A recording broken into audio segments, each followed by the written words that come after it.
Good afternoon, everybody. Aloha. I want to begin by thanking the people of Hawaii for their extraordinary hospitality. One other thing that I want to say about this. When I meet with world leaders, what's striking, whether it's in Europe or here in Asia? Listen, Abraham Lincoln helped to build the interstate or the Intercontinental Railroad in the middle of the Civil War because he understood this was going to be important. Now, we used to have the best infrastructure in the world here in America. We're the country that built the Intercontinental Railroad.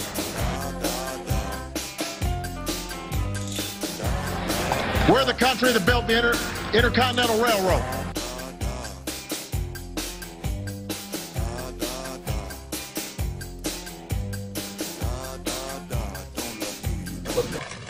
Hold on a second, Ben. This isn't a politics of the moment. This has to do with what can we get done right now. What? And this isn't a politics of the moment. This has to do with what can we get done right now. What? This isn't a politics of the moment. This has to do with what can we get done right now. I thought Obama's brilliant. I mean, it's just, we're starting to hear from so many historians and people say, you know, this is one of the brightest presidents, one of the most adept that we've had perhaps in our lifetime.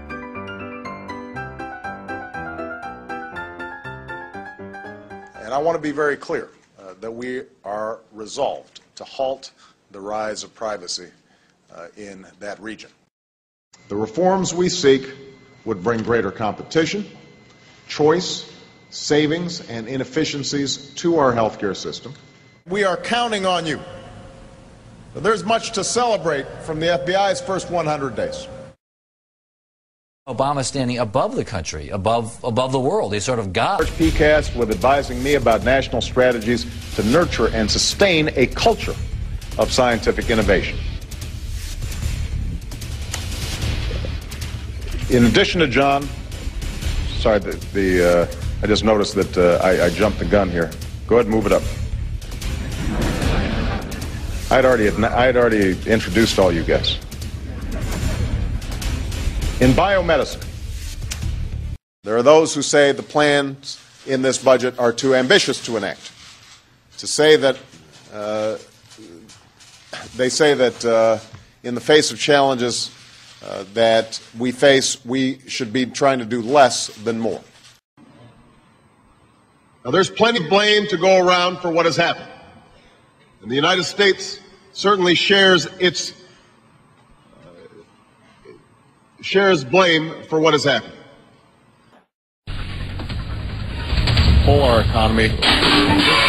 Oh, goodness. Sorry about that, guys. To pull our economy back from the brink, including the largest and most sweeping economic recovery plan in our nation's history.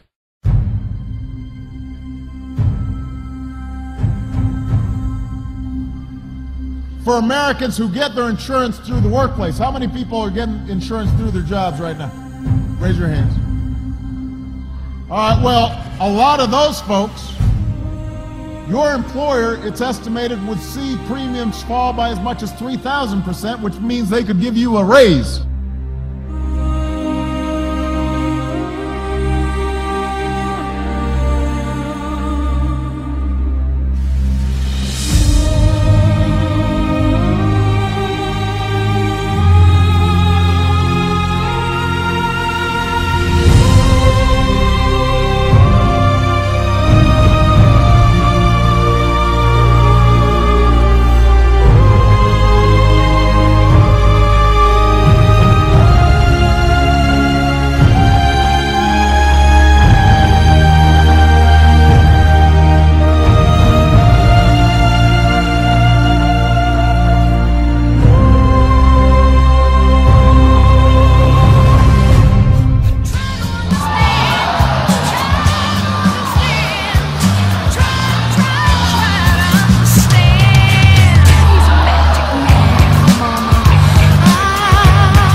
Welcome, de cinco de cuatro.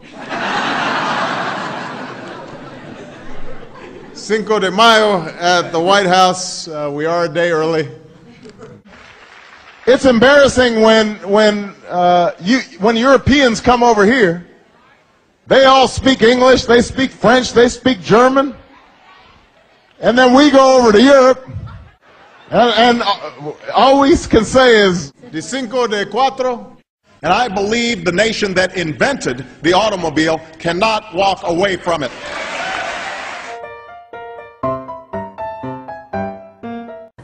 Iran, Cuba, Venezuela, these countries are tiny compared to the Soviet Union. You send a kid to the emergency room for a treatable illness like asthma, they end up taking up a hospital bed. It costs, you gave them treatment early, and they got some treatment and a breathalyzer or an inhalator. On this Memorial Day, as our nation honors its unbroken line of fallen heroes, and I see many of them in the audience here today. I've now been in 57 states. I think one left to go. One left to go. Alaska and Hawaii I was not allowed to go to, even though I really wanted to visit, but my staff would not justify it. I don't know what the term is in Austrian, wheeling and dealing. Navy Corpsman Christian Bashar. Corpsman Bashar, Corpsman Bashar. Malia's 13, Sasha's 10. They're 13 and 10. No, they're not 13 and 10. They're 12 and 10.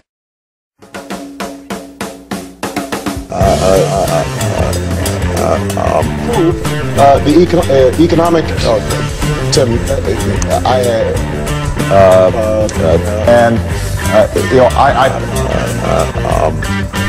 excess influence of agribusiness.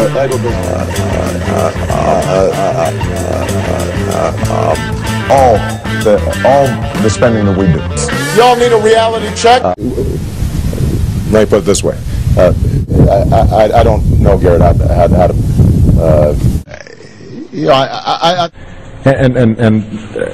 Just to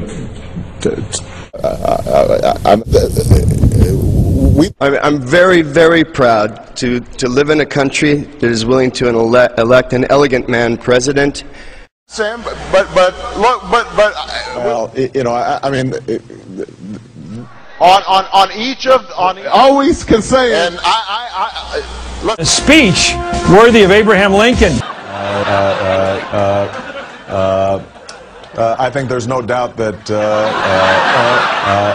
And listen. If this is being. This is the kind of speech I think first graders should see, people in the last year of college should see before they go out in the world. This should be, to me, an American tract. The time has changed for come. The time has changed for come. Let me be absolutely clear. Israel is a strong friend of Israel's. So we just don't have enough capacity right now to deal with, and it's not just troops, by the way. It's like Arabic interpreters, Arab language speakers. We only have a certain number of them, and if they're all in Iraq, then it's harder for us to use them. And obviously they may not speak Arabic, but the various dialects that they speak in Afghanistan, oftentimes people who speak Urdu or Pashtun or whatever the languages are, they're going to be needed in those areas, and a lot of them have ended up being placed elsewhere. To increase the transparency and the openness that has been the signature characteristic of our. Sorry, I'm going to start over. I'm going to start at I will contrast. Hey, get out of here. That's the most persistent fly I've ever seen. Nice. Now, where were we? Was he on that list of the fly, the list of White House guests? And big deal, Mr. Miyagi did it with chopsticks. The fly was smooshed, wound up on the floor. After the interview, the president bent over and picked the dead fly up with a napkin. Unexpectedly, it turned out to be Jeff Goldblum. I'm sorry. Bless you. I was fighting that off for a while. That's all right. What I was suggesting, you are absolutely right that John McCain has not talked about my Muslim faith, and you're absolutely right that that has not come my Christian faith. And, well, what I'm saying is he hasn't suggested that I'm a Muslim. The name George W. Bush will not be on the ballot when you go into that polling place. The name George Bush will be on the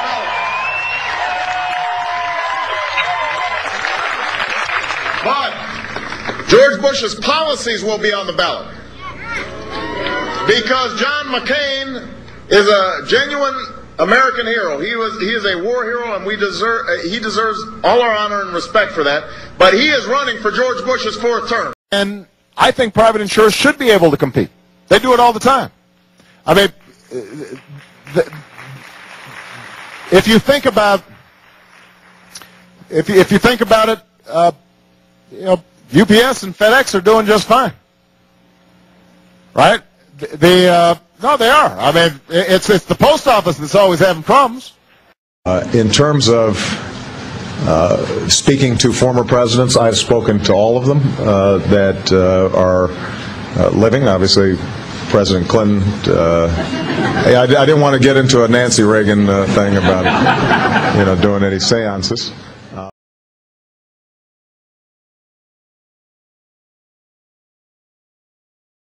Imagine the bowling alley has been just burned and closed down. No. I've been practicing. Really? Bowling. Really? I bowled a 129.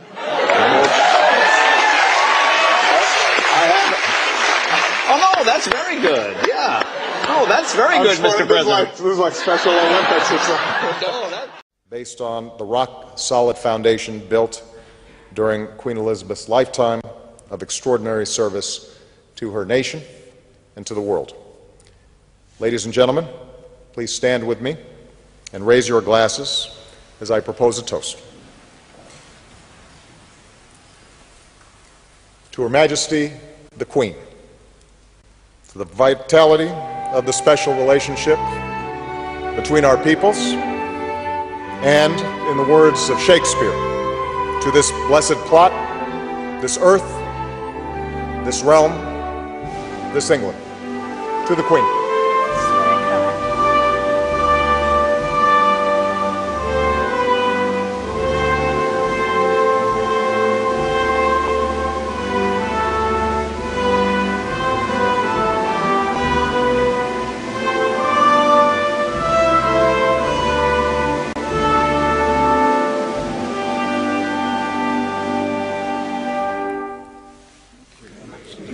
To the Queen.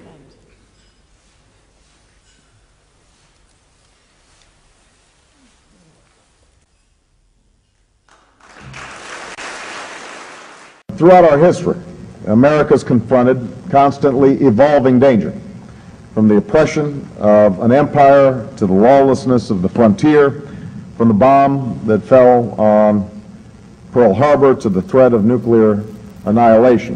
I had an uncle who was one of the, who was part of the first American troops to go into Auschwitz and liberate the concentration camps.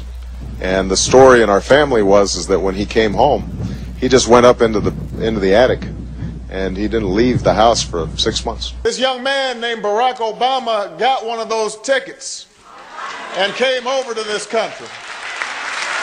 And he met this woman whose great-great-great-great-grandfather had owned slaves. But she had a different idea. There's some good craziness going on, because they looked at each other and they decided, we know that in the world as it has been, it might not be possible for us to get together and have a child. But something's stirring across the country because of what happened in Selma, Alabama, because some folks are willing to march across a bridge. And so they got together, and Barack Obama Jr. was born. So don't tell me I don't have a claim on Selma, Alabama. Don't tell me I'm not coming home when I come to Selma, Alabama. I'm here because somebody marched for our freedom. I'm here because y'all sacrificed for me. I stand on the shoulders of giants. Good morning, Matt. How are you? I'm doing well, thanks. Well, I think what it is, Tim, is but ultimately, Matt, well, Tim, I think that all of us, well, Tim, first of all, I'm going to bring in Ron Williams from Aetna, CEO of Aetna. Mr. Williams, Aetna. A I want to say that Mr. Walters has been very cooperative. We've been having a series of conversations, and What was it, Sanford and Son? You'd be like, I'm coming, Wheezy. Here in St. Louis. Daddy, what city are you in? I'm in Kansas City, sweetie. How's it going, sunshine? The University of Texas in Brownville.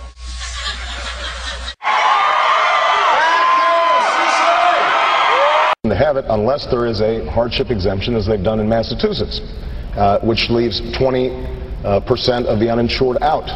Eau Claire is a big, important state. If you are willing to work with me, then I promise you, we are not just going to win Wisconsin, but we are going to win this general election, and then you and I are going to change the country, change the world.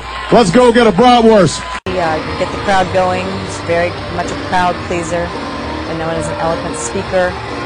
This morning in Watertown, a crowd of about 2,100 people showed up to listen to him talk about agricultural issues.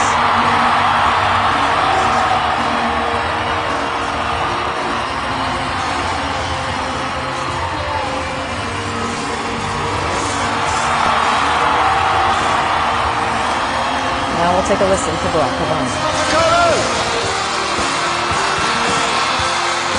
Thank you.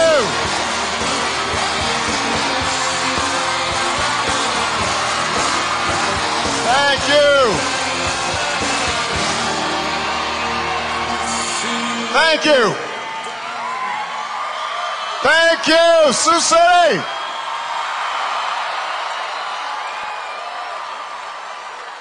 Sioux Falls. I've been in Iowa too long. I'm sorry. You know, I was campaigning in Iowa for 8 months. It is great to see you guys here in South Dakota. Thank you so much. Before most of these talking heads were even paying attention to the Gulf. A month ago, I was meeting with fishermen down there, standing in the rain, talking about what a potential crisis this could be. And I don't sit around just talking to experts because this is a college seminar.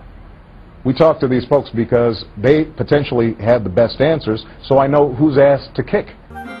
If I say that I don't want to have to pay for you not carrying coverage even after I give you tax credits that make it affordable, then... I don't think I'm making it up. Merriam-Webster's dictionary.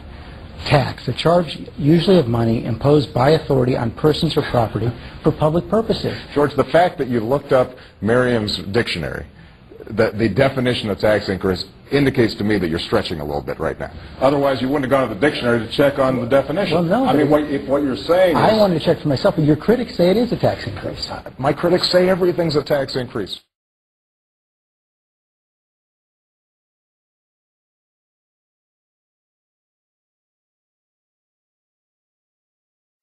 This week there was a tragedy in Kansas. 10,000 people died. An entire town destroyed.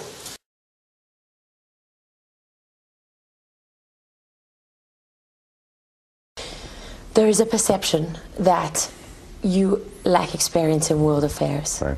Is this trip partly aimed at overcoming that perception that, you know, there is doubt among some Americans that you could lead a country at war as commander-in-chief from day one? You know, the interesting thing is that the people who are very experienced in foreign affairs, I don't think have those doubts. The troops that I've been meeting with over the last several days, they don't seem to have those doubts. So the objective of this trip was to have substantive discussions with people like President Karzai or Prime Minister Maliki or President Sarkozy or others who I expect to be dealing with over the next 8 to 10 years. Don't know much about history, don't know much biology, don't know much about a science book, don't know much about the French I took. Dun dun dun dun.